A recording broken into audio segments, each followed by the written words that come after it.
Malhamah Al-Kubra. Hamba-hamba Allah yang kami muliakan, perang yang 4 hari ini, hari pertama diundilah siapa yang akan berangkat. Disiapkan pasukan berani mati. Pasukan berani mati ini, kata Rasulullah SAW, bertempur dengan sangat hebat. Bertempur satu siang, dari pagi itu sampai tenggelam matahari. Tidak ada di antara mereka yang lari, dan seluruh mereka tidak ada yang menang. Baik dari pihak kaum kafir yang juga hebat-hebat, atau dari kalangan mujahidin, tidak ada yang menang. Sisa-sisa yang tersisa dari pasukan mujahidin yang diutus dari pasukan berani mati ini, sisa-sisa itu dalam keadaan luka-luka parah. Ketika mereka kembali ke posko, meninggal semuanya, syahid.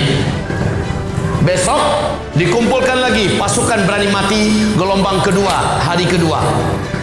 Dikirimkan bertempur, pertempuran yang tidak pernah disaksikan sebegitu hebatnya.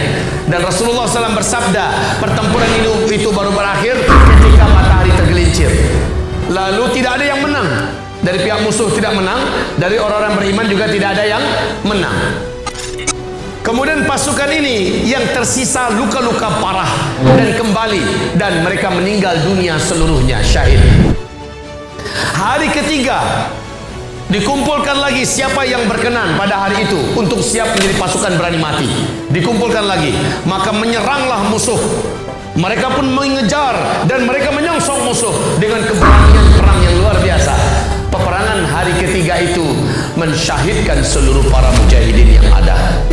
Musuh pun tidak menang, seluruh mujahidin syahid, tidak tersisa satu orang pun meninggal. Hari keempat, kata Rasulullah, yang tersisa termasuk Imam Mahdi, mereka merangsek musuh sehebat-hebatnya. Saat itu Allah berikan pertolongan yang sempurna, pertolongan yang sangat kuat, sehingga musuh habis sehabis-habisnya. Israel habis, Romawi habis. Disitulah kaum muslimin, Rasul mengatakan Dajjal akan keluar dalam kemarahan yang sangat. Kenapa marah? Kaki tangannya sudah dilumpuhkan. Yahudi, kaki tangan Dajjal. Amerika, Eropa, kaki tangan Dajjal. Dan dua-duanya sudah ditaklukkan oleh Islam. Peperangan yang 4 hari ini, yang tersisa dari pasukan kaum muslimin hanya ribuan saja lagi. Allah, Bapak coba lihat kenapa Nabi berkata bahwa pada fase kelima jumlah laki-laki dibandingkan wanita 1 berbanding 50. Fase kelima nanti jumlah laki-laki 1 berbanding 50. Karena pada fase keempat, penghujung fase keempat, ini adalah fase perang. Laki-laki di muka bumi ini asik perang di mana-mana. Perang dunia ketiga. Pencetusnya apa? Perang dunia ketiga ini Rasulullah menyebutkan pencetusnya nanti adalah perebutan gunung emas yang menurut George Bush sudah ditemukan di negeri Irak. Dan Rasul menyebutkan di akhir zaman nanti akan ada peperangan besar di negeri Irak ketika sungai Efrat mengering. Saya bacakan hadisnya ya. La taqumus sa'ah hatta yahsiral furat bi jabalin an dhahabin yaqtatilun nasu alaih fayuqtalu kullu mi'atin tis'atun wa tis'un fayaqulu kullu rajulin minhum la'alli akuna ana alladhi anju. Tidak akan terjadi kiamat sampai kering terlebih dahulu sungai Efrat di Irak. Ketika sungai Efrat mengering, manusia akan dikejutkan dengan penemuan gunung emas yang sangat besar dalam perut bumi Irak. Dan sungai emas itu, gunung emas itu akan berada dari aliran sungai yang mengering. Manusia akan membawa senjata-senjata mereka berperang memperebutkan gunung emas itu. Saya bertanya nih, kalau perang, laki-laki itu perempuan biasanya perang. Seluruh negara satu dunia mengarahkan pasukan-pasukan mereka, membawa senjata-senjata mereka ke sana. Fayuqtalu kullu mi'ah tis'atun wa tis'un, akan terbunuh dalam perang hebat itu nanti. Setiap 100 orang 99-nya tewas terbunuh di sana. Fayaqulu kullu rajulin minhum la'alli akuna ana alladhi anju. Berkatalah setiap orang di antara mereka, semoga satu orang yang selamat dari 100 orang, kan cuma satu yang hidup, 99 mati. Dia berkata semua mereka, semoga satu orang yang hidup itu sayalah orangnya. Tamak betul untuk hidup supaya mendapatkan emas. Dari setiap 100 orang 99 mati, laki-laki semua. Di hadis yang lain Nabi tidak menyukai ada umatnya yang ikut-ikutan perang ke sana dalam perebutan emas. Karena di fase kelima kata Rasulullah, emas di muka bumi akan melimpah ruah. Orang akan tidak ada lagi yang mau menerima zakat, tidak ada lagi yang mau menerima sedekah, tidak ada lagi yang mau menerima infak, bahkan tidak ada yang mau menerima hadiah. Saking makmurnya di fase kelima, isi bumi memuntahkan segala kekayaannya. Maka janganlah sampai dalam perang besar nanti ikut-ikutan umat Islam. Umat Islam cukup fokus perang di belakang Imam Mahdi nanti. Begitu. Dan di sini saja sudah banyak angka kematian kaum laki-laki. Paham sekarang? Ditambah lagi Imam Mahdi memimpin perang blok timur dengan perang blok barat, semuanya perang. Terakhir Malhamah Al-Kubra, tema kita malam ini. Peperangan terbesar antara Islam melawan Romawi, Amerika dan Eropa. Dan di sini jumlah orang beriman yang tersisa, petempur-petempur terbaik yang tersisa setelah Armageddon hanya 2.500-an lebih sedikit ke atas. Jumlah yang sangat sedikit, Pak. Padahal yang datang dari seluruh dunia, termasuk dari Indonesia, akan ada yang sampai ke sana. Insya Allah Ta'ala. Siapa orangnya saya tak tahu. Jadi setiap kita pantaskan dirinya.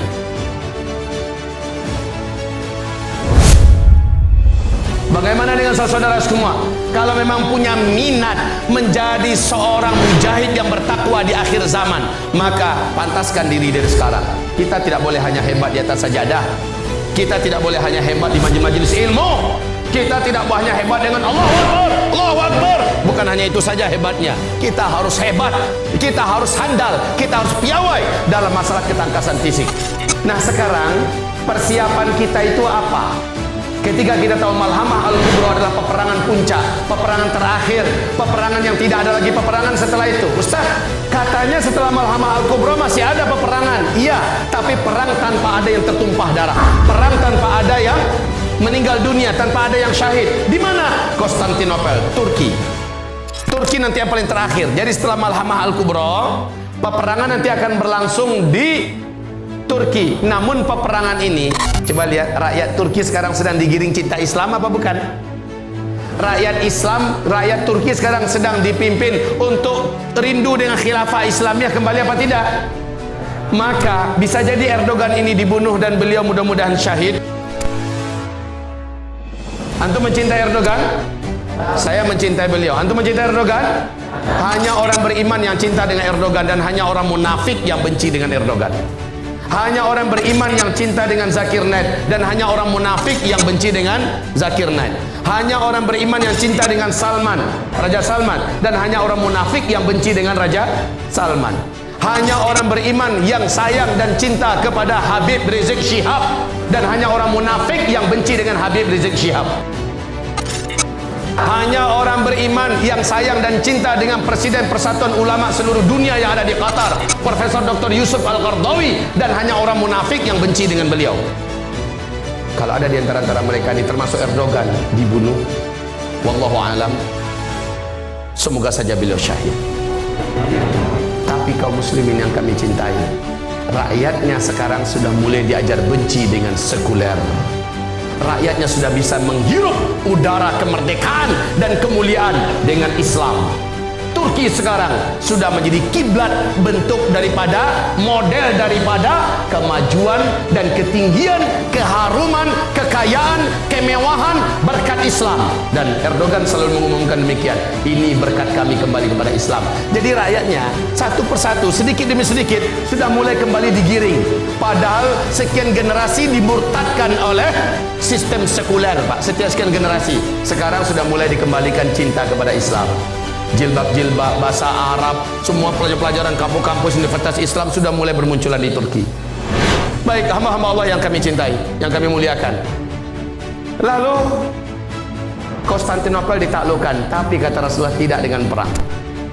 Umat Islam ke sana datang, para mujahidin yang lulus peperangan besar yang ada di Malhamah Al-Kubra. Mereka datang ke Konstantinopel, ke Turki, dengan membaca Allahu Akbar, la ilaha illallah, Allahu Akbar. Hanya dengan itu ternyata rakyat Turki menyambut, militer dan tentara Turki menyambut tanpa perang. Mereka menyerahkan segala-galanya. Artinya mereka memang sudah rindu untuk dipimpin oleh pemimpinan Islam yang pemimpinnya adalah Al-Mahdi. Nggak ada perang, Pak. Nah, itu terakhir.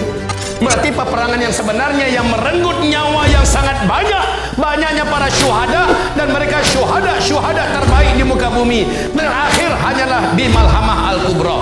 Tolong ingat baik-baik, jika ingin mendaftarlah di akhir zaman ini, minimal di puncaknya nanti perang Armageddon, karena tidak ada lagi perang setelah itu. Dan siapa yang syahid dalam perang itu, kata Rasul, umat beliau terbagi menjadi 3. Sepertiga murtad, lari yang tadi, nggak mau ikut perang. Sepertiga lainnya syuhada, dan mereka syuhada terbaik di muka bumi di akhir zaman.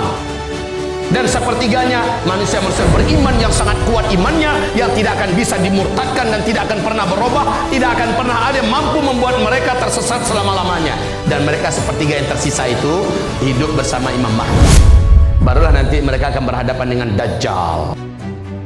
Tapi dengan Dajjal tidak ada peperangan fisik, tidak akan terjadi peperangan fisik, karena tempat terakhir yang disatroni, yang akan dikunjungi oleh Dajjal adalah Syam, Syria.